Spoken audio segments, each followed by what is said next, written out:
biasa dipanggil Rian. Saat itu 2009 saya banyak menghabiskan waktu di warnet atau warung internet. Masuk pada umur 14 tahun, saya tidak sengaja membaca artikel tentang konflik Suriah.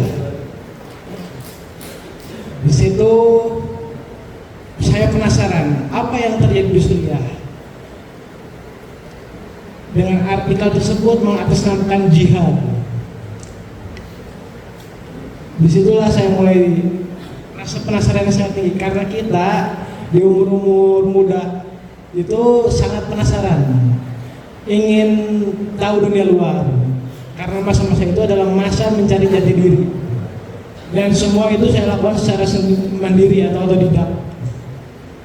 Saat itu ISIS menyebarkan propagandanya melalui banyak platform internet seperti Facebook, Wikileaks, YouTube, Twitter, Telegram. Saya bisa langsung terkomunikasi melalui Facebook ke jaringan ISIS. Dulu pertama kali saya terkoneksi dengan ISIS di Suriah itu dengan Bahrunain atau otak di balik teror bom Tamrin dan teror-teror di Jakarta lainnya sejak 2015 hingga 2017. Termasuk diantaranya bom-bom Polsek, bom gereja Surabaya dan lain-lain.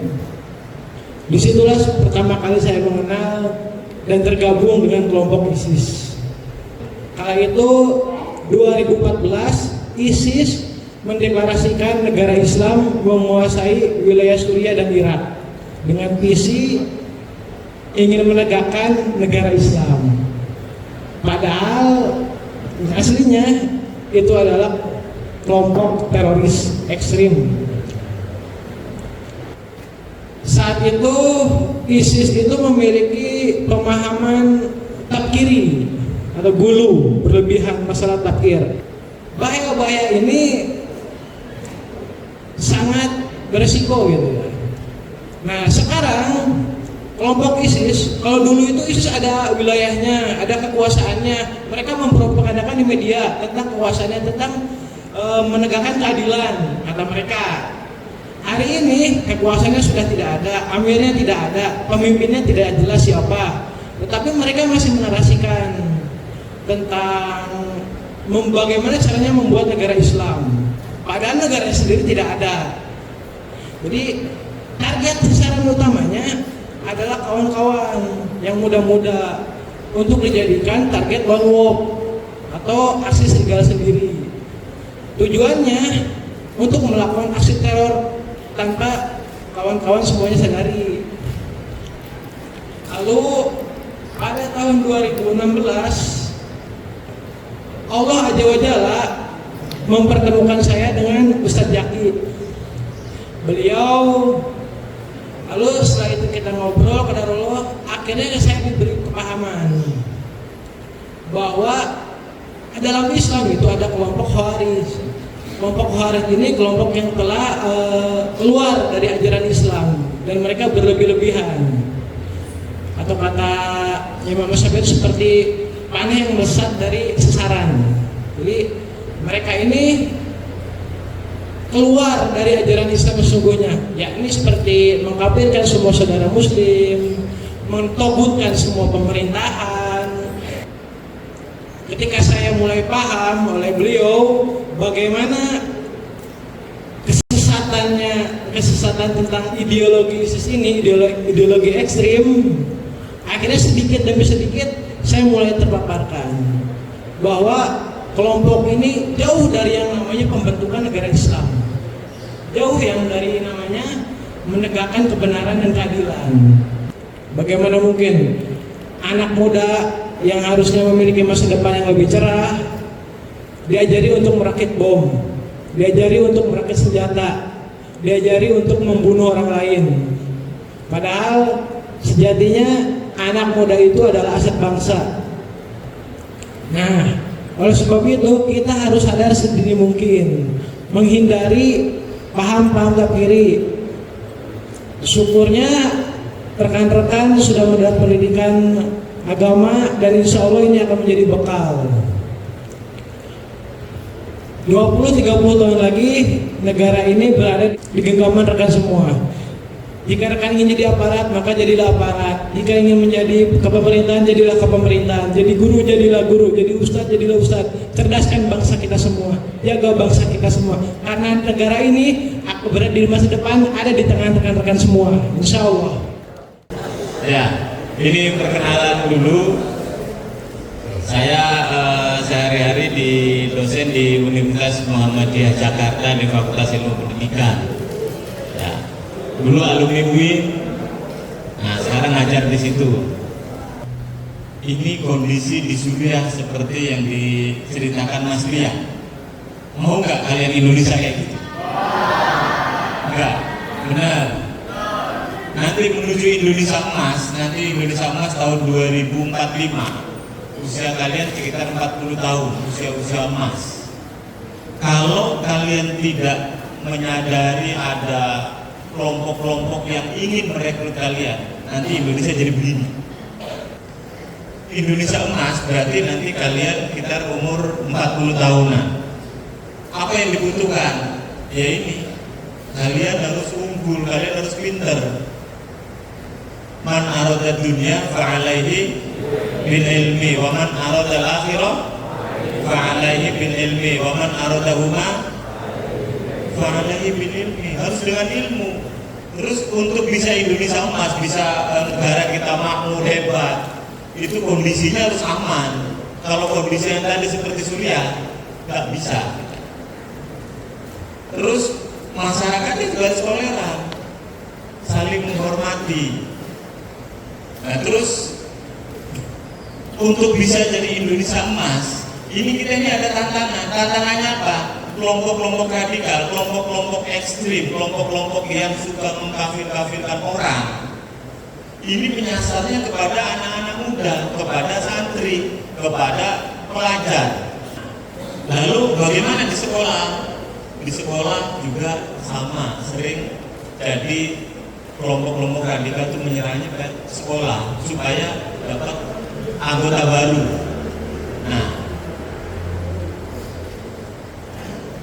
Nah ini di sini ada, oke, di sini ada sekolah, di sini ada dunia maya, internet. Nah, ini dua-duanya ini jadi rebutan kelompok teroris. Kenapa? Karena untuk bisa dapat anggota baru. Tapi dari dunia maya juga, dari internet juga penting. Nah, nanti kita bahas ya. Oke. Sekarang ini, kan banyak teroris yang mengaku beragama Islam ya. Tapi ada juga yang bilang Islamis teroris. Benar nggak Islamis teroris? Kalau Islamis teroris, saya juga teroris, karena saya juga Muslim. Tapi faktanya tidak. Islam dan teroris itu bertentangan. Tidak ada pembenaran dalam Islam, apalagi aksi-aksi bom bunuh diri ya Mas Rian. Nggak ada. Jadi hati-hati. Oke. Nah, apa sih pahamnya? Pahamnya itu, jadi kalau ada kelompok atau orang-orang yang bilang Pancasila itu tidak sah, Bhinneka Tunggal Ika tidak sah, NKRI tidak sah, yang sah hanya ajaran Islam, yang lainnya salah. Nah, itu ciri-cirinya. Kalau ada orang-orang yang begitu, ya itu berarti kalian harus lapor ke Ustaz. Jangan dihadapin sendiri, lapor aja ke Ustaz. Lalu bagaimana penyebarannya? Kelompok radikal bisa masuk ke sekolah. Itu pertama, itu lewat guru. Tapi di sini gurunya nggak ada, semuanya oke semua. Melalui proses pembelajaran, melalui buku-buku. Nah, buku-buku juga kalian perlu cermati. Ya. Terus kebijakan sekolah dan alumni aman semua di sini ya. Oke, sekarang kita lanjut. Bagaimana penyebarannya? Nah, penyebarannya ini ada secara langsung dan ada tidak langsung. Kalau cara online itu cara tidak langsung. Tidak langsung itu bisa melalui buku, seperti tadi Mas Rian juga terpapar lewat majalah ya Mas. Majalah, buku. Ada sekarang lewat yang paling gampang itu lewat medsos. Ada namanya cara analisis status. Analisis status begini, misalkan kalian terkoneksi dengan status saya, dengan WA saya, lalu malam-malam saya buka status kalian. Oh ternyata ada yang lagi galau, ada yang lagi makan bakso, ada yang diputus pacarnya juga update status. Nah berarti kalau kalian seperti itu, nah orang yang lagi galau itu kalau saya tokoh radikal saya jangkrik, oh, kenapa kamu galau? Kenapa saya kasih ini, saya kasih ayatnya, saya kasih ini. Akhirnya kalian merasa ditemani di dunia maya. Kalau sudah merasa ditemani di dunia maya, akhirnya disuruh apa saja mau.